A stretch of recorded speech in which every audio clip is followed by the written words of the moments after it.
Hi everyone.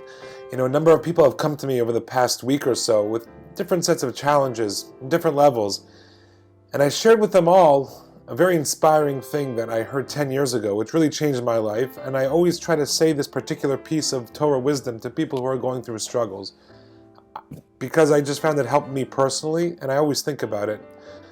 So when my wife and I first came back to Toronto, we were a rabbi and rebbetzin at a different shul, and we were having certain challenges. And someone told us, go to Rabbi Lowy. He's a rabbi down south, by the rabbi of the Agudah Shul by Bathurst and Wilson. Very, very wise, very sensitive, very insightful person. And maybe he'll help you out. So we said, okay, we both went to his study. And since then, we've become quite close to him. We go to him for a lot of our serious matters. But he shared with us at the time this beautiful Dvar Torah, this beautiful piece of wisdom which I want to share with you. We learned just a few weeks ago in the Torah portion when Abraham was going to slaughter his son Isaac for the 10th and ultimate test that totally proved Abraham's devotion to God. So the Torah tells us that he lifted up the knife to slaughter Isaac. The angel calls out from heaven, "Stop, now we know that you're the true servant of the Almighty and you can carry on the grand tradition." Abraham realizes he's in the middle of a mitzvah, he's in the middle of doing a holy act, so he looks around for something to find to conclude the mitzvah. He doesn't conclude and slaughter Isaac, but he has to finish the mitzvah somehow.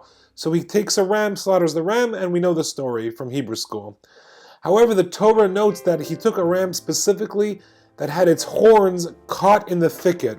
Those are the words of the Torah. So Rabbi Lowy told us way back, my wife and I, way back when, 11 years ago, why do we need to know that it was a ram whose horns specifically were caught in the bush? Why is that an important detail? And Rabbi Lowy told us, and I never forgot this, because Abraham was looking around and he realized, I'm in the middle of a mitzvah. I'm in the middle of doing something of great significance to my spiritual side. And therefore, it can only come with some sort of challenge and struggle and the ability and desire to push through the struggle to achieve greatness. That ram, that's the ram that's struggling to break free. That's the ram that I have to use. The ram that's trying to push through and trying to struggle and trying to break free of whatever is holding it back. That's the ram that the Almighty wants me to use for a holy purpose for this mitzvah. And so he takes the ram specifically whose horns are caught in the thicket.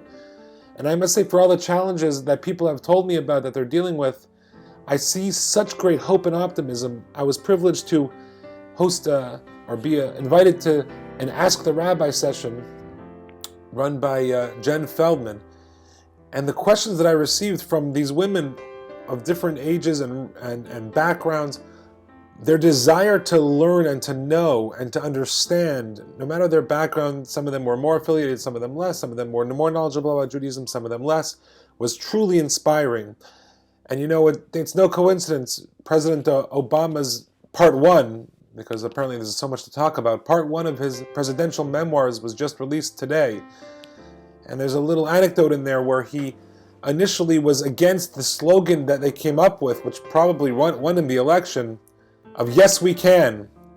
He thought that was very corny, and the very acerbic President Obama objected to it, and his staff shot him down and convinced him this is a great message. The message of hope and optimism, even in the face of challenges, something that every human being can relate to. And Obama kept it, and of course he won 2 elections based on that platform and that ideal, at least. Whether it came true or not, you can decide for yourself and have an argument on your own.